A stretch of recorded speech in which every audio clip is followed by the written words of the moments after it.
We're here because you're selfish, ungrateful, and tearing this family apart.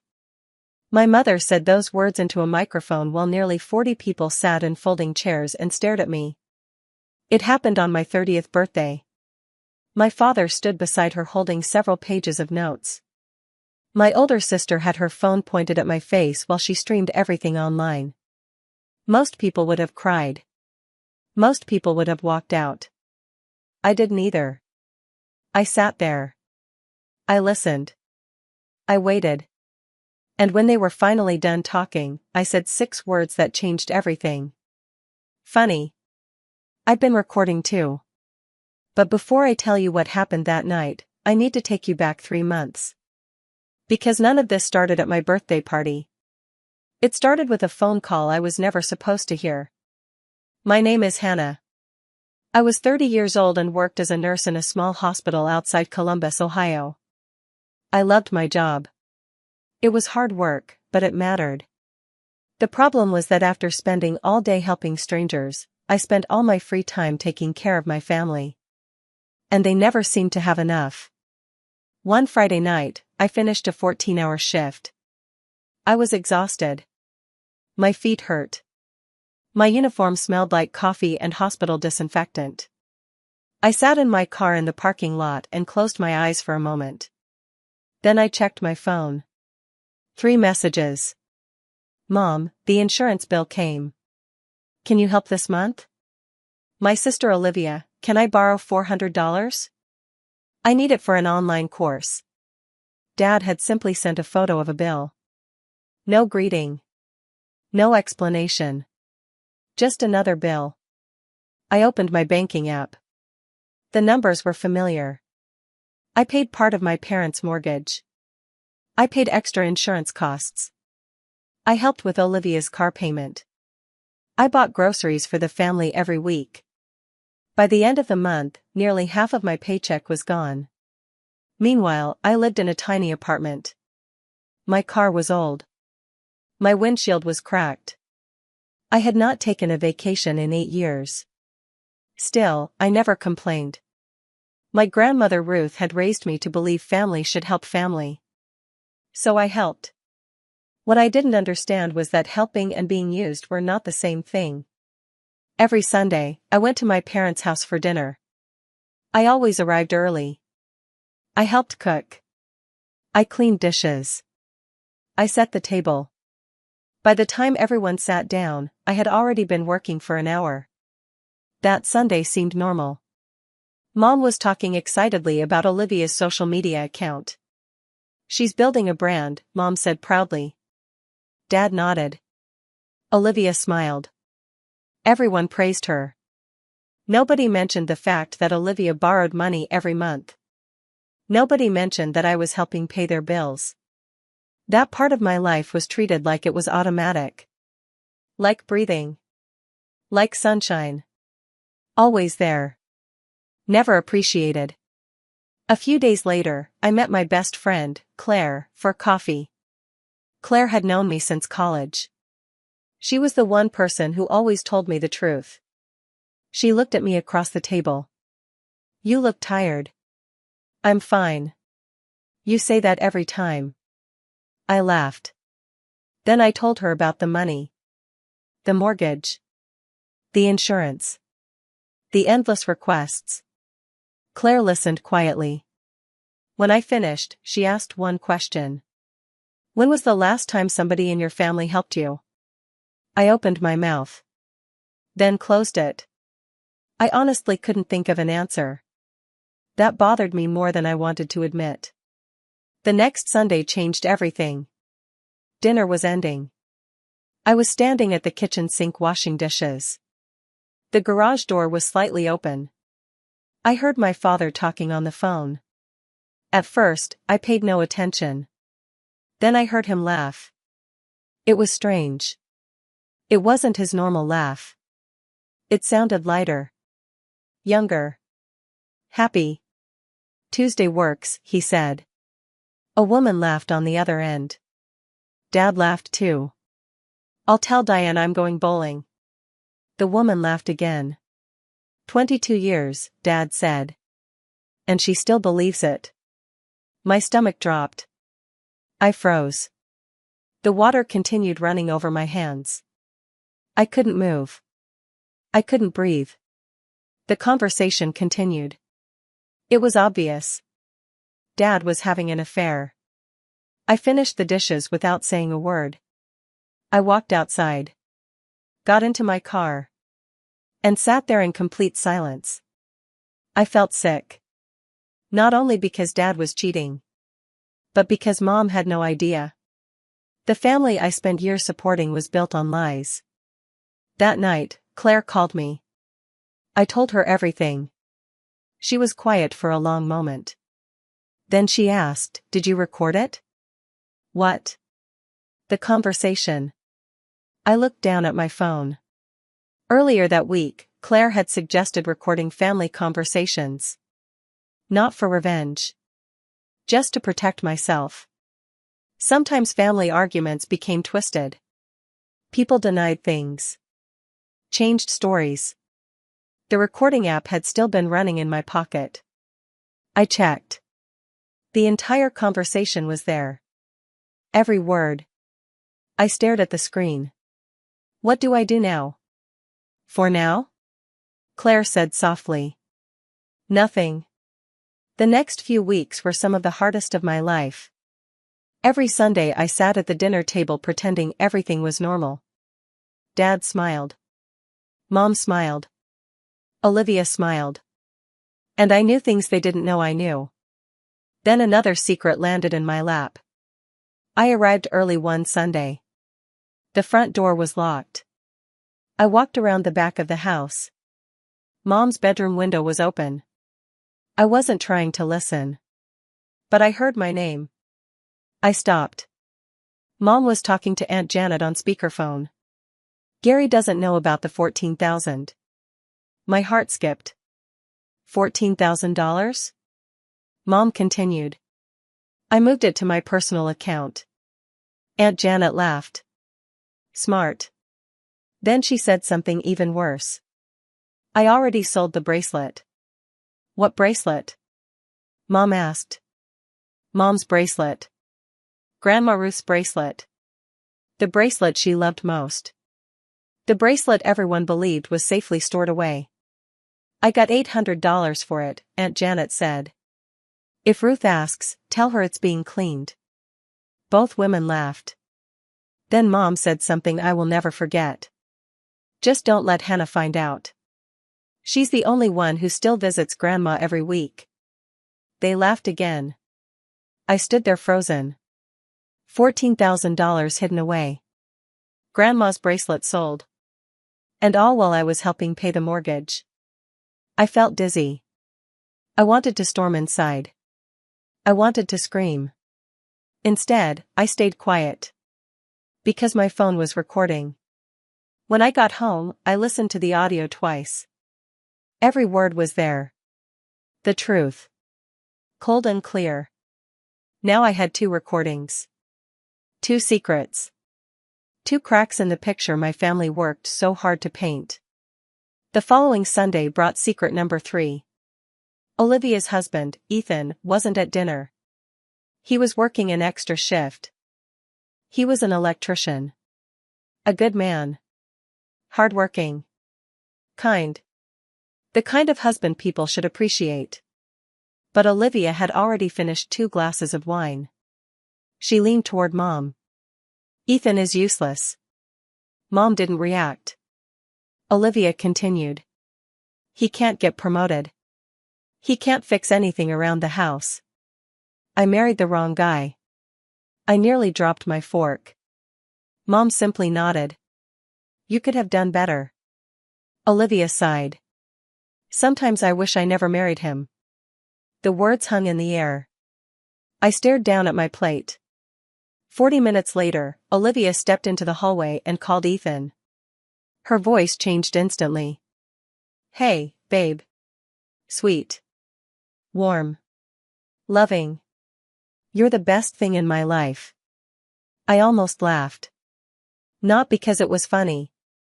Because it was unbelievable. The difference between those two conversations felt like watching two different people. And once again, my phone recorded everything. 3 recordings.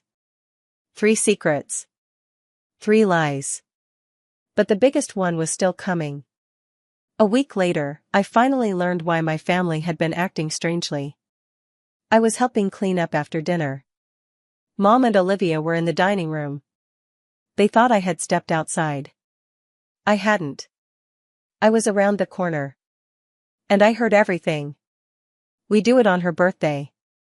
Mom's voice. Calm. Organized. The same voice she used when planning church events. Olivia laughed. She'll never see it coming. Mom continued. We tell her she's selfish. What if she cries? Even better. My blood turned cold. I couldn't believe what I was hearing. They were planning an intervention. For me. Not because I drank. Not because I had a dangerous problem. Because they believed I wasn't giving enough. After years of paying bills. After years of helping everyone. After years of sacrificing my own life. They wanted to gather people together and publicly shame me. I stood completely still. Afraid even my breathing would give me away. Then Mom said something that hurt more than anything else. She needs to learn gratitude. Gratitude. I almost laughed. Instead, I quietly walked outside. Got into my car. And cried. Not loud crying. Not dramatic crying. Just silent tears. The kind that come when your heart finally understands something your mind has been denying for years. I wasn't a daughter to them. I was a resource. An account. A solution to their problems. The next morning, I met Claire. I played the recording. She listened. Her face became more serious with every second. When it ended, she slowly set down her coffee. They're planning to humiliate you. I know. You can't walk into that blind. I won't. Claire looked at me carefully. What are you going to do? I stared out the window. For a long time, I said nothing. Then I answered honestly. I don't know. For several days, I barely slept. I kept replaying everything in my head. Dad's affair. Mom's hidden money. The stolen bracelet. Olivia's lies. The intervention. It felt like my entire life had been turned upside down. Then something happened that made everything worse. 2 weeks before my birthday, Claire sent me screenshots. My mother had been messaging people. Not family. People from my job. My supervisor. My coworkers. People whose opinions could affect my career. The message said she wanted them to attend a special birthday gathering. She wanted them there to show support. Support. The word made me sick. She wanted my boss sitting in that room while she attacked me. She wanted my coworkers watching. Judging. Believing her version of the story. I called Claire immediately.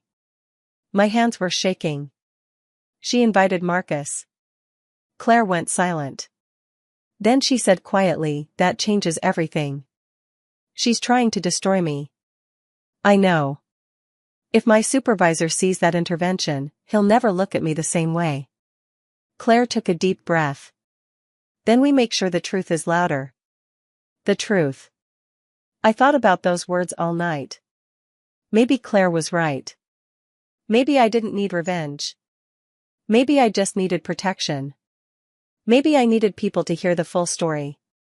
10 days before my birthday, Claire and I sat in her car while rain tapped against the windshield. She held up 4 fingers. Ground rules. I nodded. First, you walk in smiling.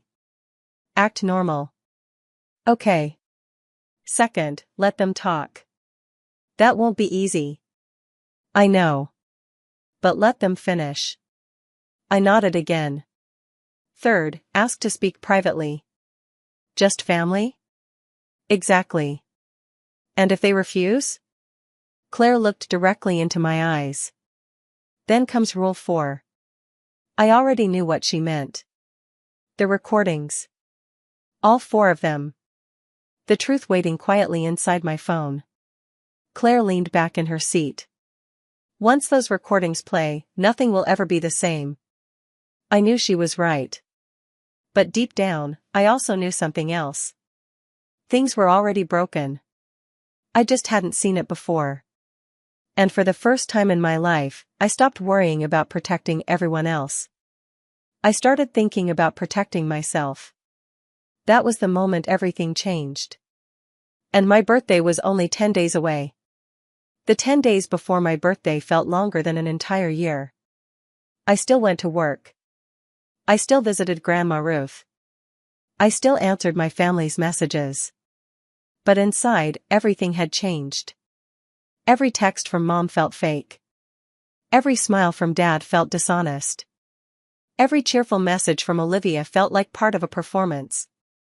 The worst part was pretending I knew nothing. A few days before my birthday, Grandma Ruth asked me a question that nearly broke my heart. We were sitting together on her porch. The evening sun was shining across the yard. She smiled and touched my hand. "You look tired, sweetheart." I forced a smile. "Just busy." Grandma studied my face. "You know, people sometimes spend so much time helping others that they forget to protect themselves." My throat tightened. She had always understood people better than anyone else. I wanted to tell her everything. The affair. The lies. The money. The intervention. But I couldn't. Not yet. So I simply hugged her. And for a moment, I wished things could go back to the way they used to be. But deep down, I knew they never would. Finally, my birthday arrived. The moment I had been dreading. Mom texted me early that morning. "Don't be late. Everyone is excited." I stared at the message. Excited. That was one way to describe it. The event was being held in a rented community hall. When I arrived, the parking lot was already full. My stomach twisted. I sat in my car for several minutes. Then my phone buzzed. A message from Claire. "You're stronger than you think." I smiled. Just a little. Then I took a deep breath and walked inside. The room was packed. Family members. Neighbors. Church friends. Co-workers. Even my supervisor Marcus. Exactly as Claire had warned. Mom rushed over and hugged me. Her smile looked perfect. Too perfect. "There's the birthday girl." People clapped. Someone handed me a small gift bag. Music played softly in the background. To anyone else, it looked like a normal birthday party. But I knew what was coming. For nearly 30 minutes, everyone chatted and ate cake. Then Mom walked toward the front of the room. My heart started pounding. She tapped a spoon against a glass. The room became quiet. "Here it comes." Dad joined her. Olivia stood beside them holding her phone. Recording. Of course she was recording. Mom smiled sadly. The same expression people use when pretending to be concerned. "Thank you all for coming." People nodded. She continued. "We are here because we love Hannah." The first lie. And because we're worried about her. The second lie. My hand stayed folded in my lap. I remained silent. Just as Claire had instructed. Mom took a deep breath. "Recently, Hannah has become distant from the family." Several people glanced toward me. "She no longer helps the way she used to." I almost laughed. Dad stepped forward. "She has become selfish." The word echoed through the room. Selfish. After years of paying their bills. Selfish. After helping raise Olivia when our parents struggled financially. Selfish. After sacrificing vacations, savings, and opportunities. The word felt absurd. But I stayed quiet. Then Olivia joined in. She thinks she's better than everyone else now. Another lie. She judges us. Another lie. She acts like she's the victim. The room remained silent. People listened carefully. Some looked uncomfortable. Others looked confused. Mom wiped away a fake tear. We just want our daughter back. The performance was impressive. If I didn't know the truth, I might have believed her. For nearly 20 minutes they continued. One accusation after another. One speech after another. Painting me as the villain. Painting themselves as victims. And I let them. Exactly as planned. Finally, Mom lowered her papers. Dad stepped back. Olivia stopped talking. The room became quiet. This was the moment. The moment they expected me to cry. To apologize. To surrender. Instead, I slowly stood up. Every eye followed me. I smiled. A small smile. Nothing dramatic. Nothing angry. Then I spoke. Thank you. The room looked confused. Mom blinked. Thank you for finally being honest about how you see me. Nobody moved. Nobody spoke. I continued. You believe I'm selfish. Silence. You believe I don't care.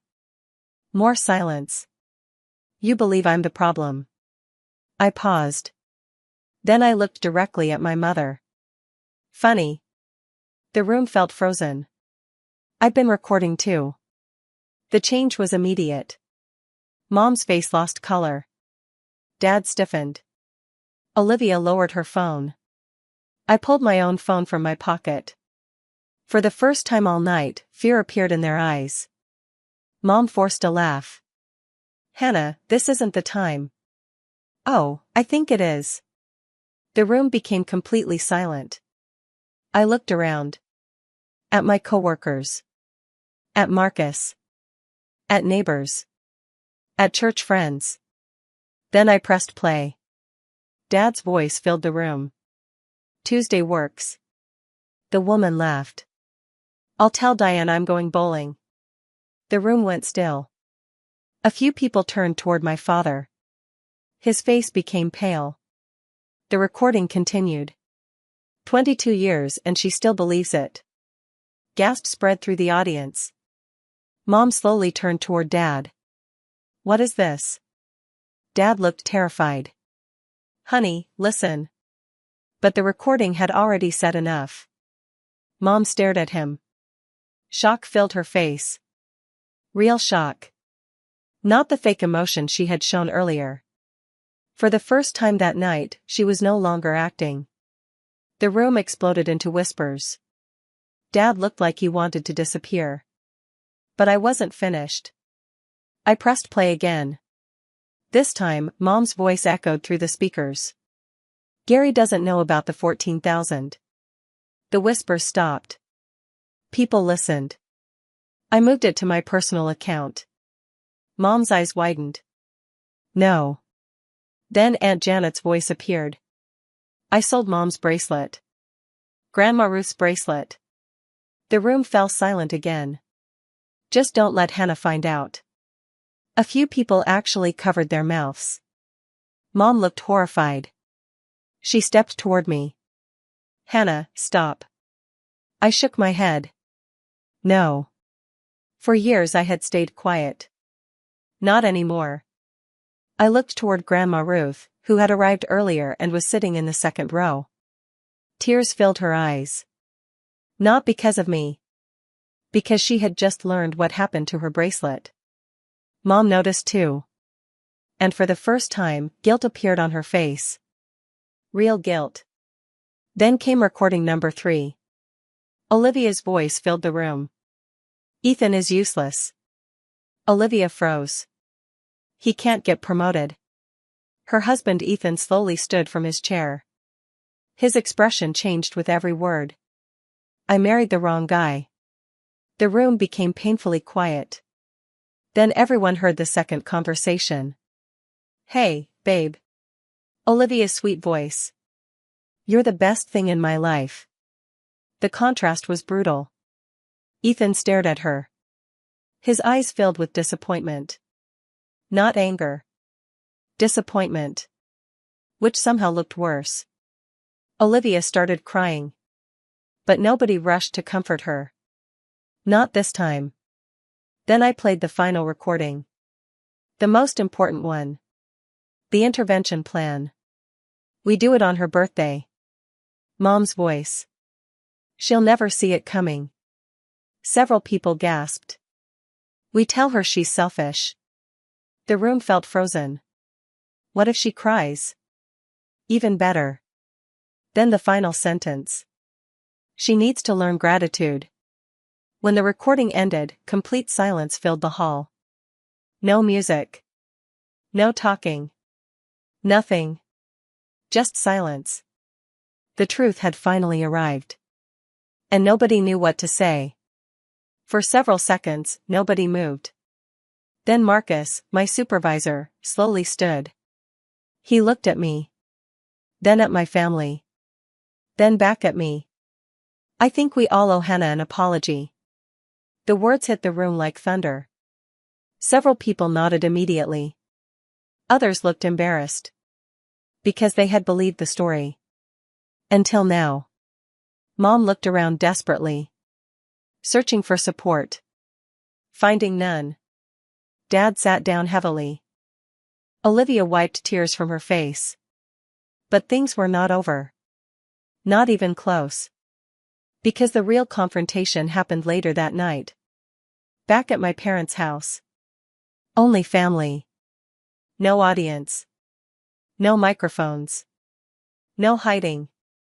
The moment we walked into the kitchen, the tension was overwhelming. Nobody spoke at first.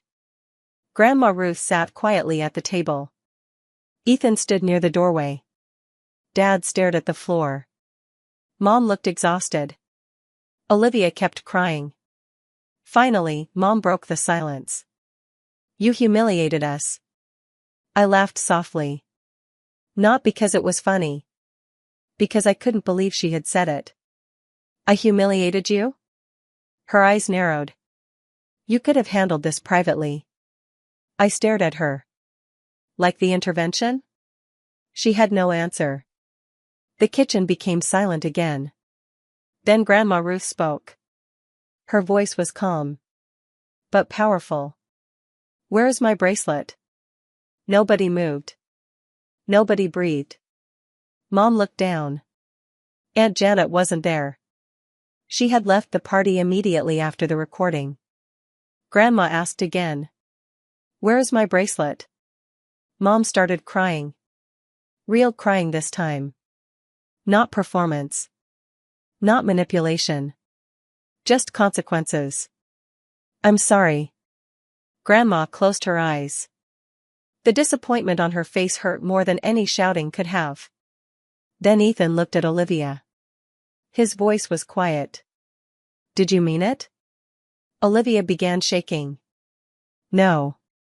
The recording says otherwise. I was angry. You said you married the wrong man. Olivia reached for him. He stepped back. The movement was small. But devastating. Because everyone understood what it meant. Trust had been broken. Dad finally stood. His shoulders looked smaller than I had ever seen. He turned toward Mom. I made mistakes. Mistakes? Mom snapped. You had an affair. Dad lowered his head. I know. The room filled with years of pain all at once. Secrets. Lies. Manipulation. Everything was finally exposed. Then all eyes turned toward me. For years I had been the fixer. The helper. The peacemaker. Now everyone waited to hear what I would say. I looked around the kitchen. At the people I had spent my whole life trying to please.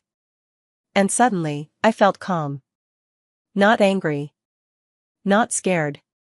Just calm. I spent years believing family meant sacrifice. Nobody interrupted. I thought if I gave enough, helped enough, loved enough, everything would be okay.